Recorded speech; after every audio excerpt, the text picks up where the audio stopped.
Jason from MisprintedMTG.com, and welcome to the third episode of Misprinted Mail Brag, where I open up mail on camera, talk about some awesome misprints, teach you guys some things, and have some fun. Before we get started, I just want to give a huge shout out to my friend Brianna, who helped me out with the intro animation that you guys saw, so huge thumbs up. Thanks, Bri. Let's get started. I got a lot of things to go through. We're going to go through them pretty quick. So without further ado, mail. This is an envelope here sent by my good buddy Kevin Gardner. Kevin always has the coolest stuff, so let's go ahead and crack this open. You guys will know him. Okay, phew, I got concerned there for a second. Thought I was a little too gusto-y. Destroyed one of the cards that he throws in there to attach the top loader to, keep things all nice and happy. It's a way of securing the card in the envelope, making sure it doesn't shift around. It's a pretty good idea. Personally, I like taping it better to the inside of the envelope. But what have we got here? So what we have here, at least on the top, is an error on a primordial ooze. And this is a type of inking error that happens when something prevents the ink from translating from the rolling blanket onto the sheet. So there was probably some sort of moisture, some sort of oil that prevented proper adhesion of the ink and sticking to the card. It's really cool. It looks great. We actually have this little bit over here where the black was printed over. I'll show what I'm talking about when I pop up a better image on screen. This looks really sweet. Really happy to add these weird sort of ink errors to my collection. So what else have we got? Very simple. Probably the type of misprint that got me into misprint collecting, miscuts. They're really sweet. This one has this white bar on the bottom. It's from the edge of the sheet. This one doesn't have any additional information, but some of them have color bars, some of them have text telling you what sheet they're from. I always think that as far as miscuts are concerned, if it's from the edge of the sheet, it's really cool. Let's keep going.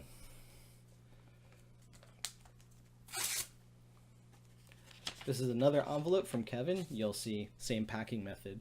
And this one is weird. I've never seen anything like this before. This is a card that is, for all intents and purposes, printed correctly. But when they went to cut it and go to the corner cutting part, and I'll just hold up another envelope on this so you could see. That won't be as good as the picture that I'm about to throw in right here, maybe, yeah. So this card actually has a square corner on opposite corners. There's one over here and one over here. Now, as far as how the corners are rounded on cards, they're actually pushed through a corner cutting die, so you'll get all four corners cut at once. So for a card to only have two corners that go properly through, indicates that something really weird happened when this was going through, and I have no idea how it happened, but it's the only example where I've seen two square corners on opposite sides. So this thing is cool, it's unique. Thank you, Kevin. Clear out some space. One more envelope from Kevin. Let's get to it.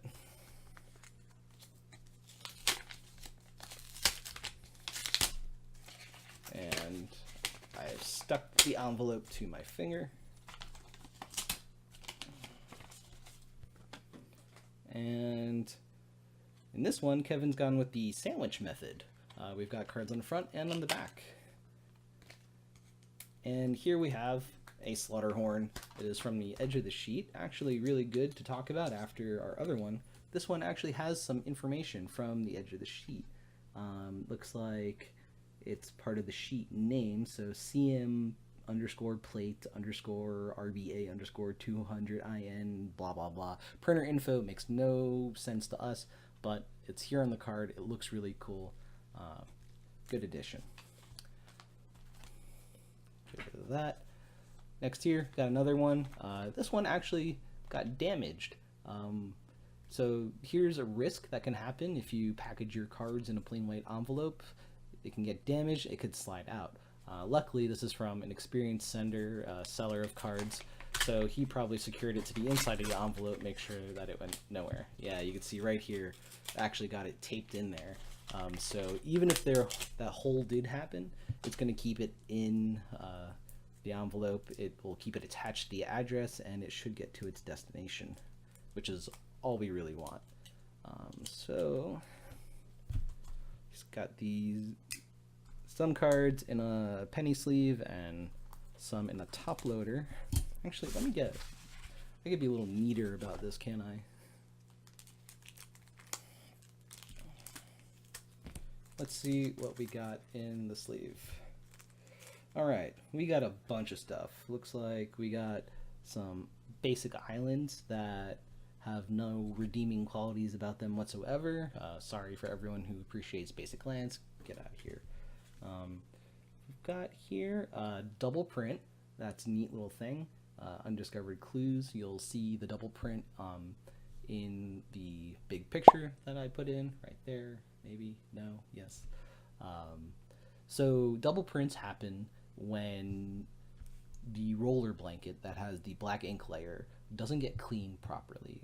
So what you have is you have an impression from the previous printing that makes it one revolution of the roller blanket, and that gets doubled up on the card. So it's not a card getting hit twice by the roller, it's the roller not being cleaned and transferring dirty old ink onto a new card. So you kind of get this ghosted image. What else have I got here? Got a jungle barrier. I feel like there's something wrong with this. I can't tell at a glance. There might not be. And here we've got a nice little miscut fog elemental. We've got sheet edge. On the back we have black. Sometimes you'll get the white sheet edge, sometimes you won't. Depends on the sheet variations. And here, another miscut. We've got a jungle barrier. This one is a 2/2. I love miscuts. They're so cool. I love it when you got a really good color differentiation between the top and the bottom. And here we have a Thunderheads. This is actually a recurring misprint on this particular Thunderheads.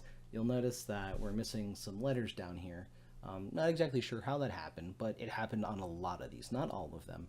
So this is a common recurring misprint. So keep an eye on your Thunderheads. Let us keep going.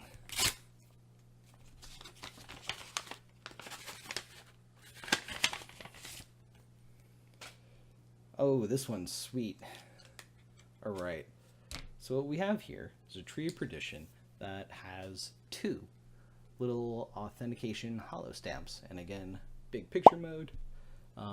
So this one, not exactly sure how the stamping process works.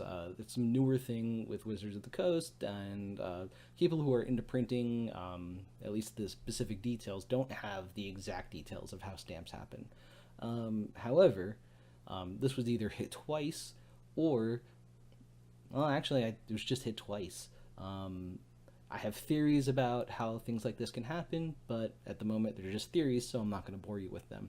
They're really cool, they're pretty rare, but the more mythics and rares that they make with the authentication stamp, the more errors we're going to see in this.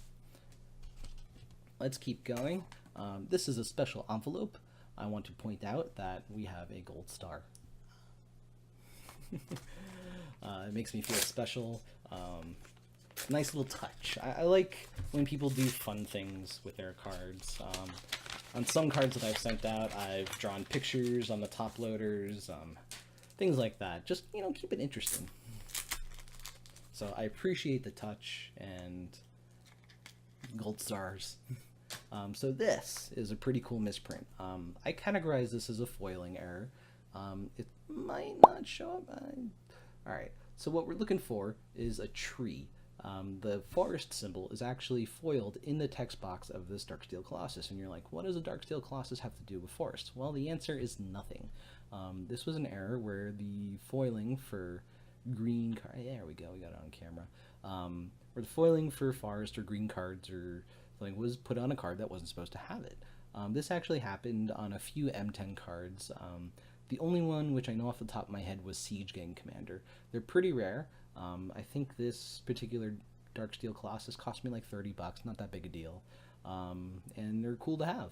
They're also a recurring misprint, but one that is not really common. Alright. Now what could this be? get into the scissors to free this guy from his envelope prison. We got some protective cardboard in here. Always a nice thing to do. Now we got 2 separate top loaders for our cards. Make sure that nothing happens to them. We have a piece of tape, or piece of paper that's been taped over the edge, which is actually really cool because when you put just tape over, you can't do what I just did with my thumbnail there and just open it easy. So another nice little thing to do for, you know, people you're sending cards to. Now this is really, really, really cool. It's another stamping error that involves the holofoil, except if you look at that picture that I'm about to drop on the screen, bang, you'll see that we've got way too much foil here at the bottom. So my theory about this is that there was something on the press that presses the holofoil stamp into the card, and that press also pressed additional holofoil material. So we got this awesome line all the way across the bottom of the card of holofoil stamp. It's got the same patterning, like picture like a sheet or a roll that, you know, as cards are sliding through, it's stamping, the roll is continuous. So we got this little extra line here, and also our stamp is offset, which is pretty cool. And this card here is exactly the same. They were probably in a horizontal line. So the guy who sold these actually, I think he sold like 5 or 6 of them, maybe more, all at one go. So he opened up a box of Amonkhet and got a whole bunch of these. So luck sack, right? I never open misprints, but I don't really buy sealed product anymore. So these are really sweet. These are really unique. I've never actually seen something where you have a full line across. There's a few cards out there that have additional holofoil that has gotten pressed into them, and those have been like slightly recurring, like Russian Wingmate Rock, and a few other random ones. But really cool. Now let's get to this one. This one I'm excited about. Oh, hey, look, it's a miscut. Nope, not a regular miscut. This is a filler that I'm going to free from this case. I'm going to try my best to. He's got tape going all the way to the edge, and look how much trouble I'm having getting in there. So what we have here is a filler card. And if you don't know what a filler is, you should go read my beginner's guide to misprints on misprintedmtg.com. But I'll give you a short summary here. A filler is a card that is on a sheet. Well, it's not really a card, it's a space on a sheet that doesn't have a card. Sheets are printed 11 by 11, which translates into 121 cards.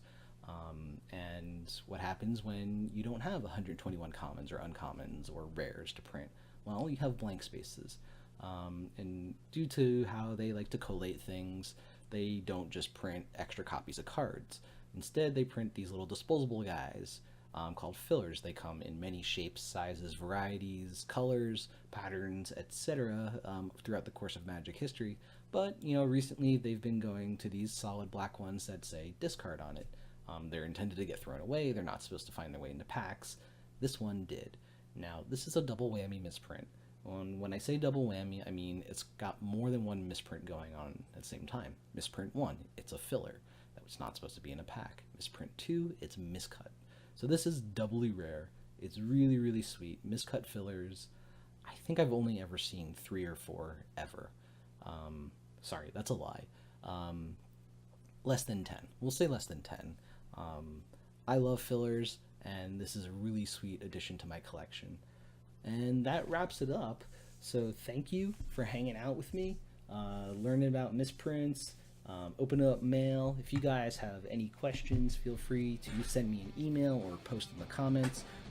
Be sure to check out misprintedmtg.com, where I'll be posting this video on the blog, and I'll be writing up some articles about all sorts of random stuff to do with misprints and rarities. And I'm out. Thanks.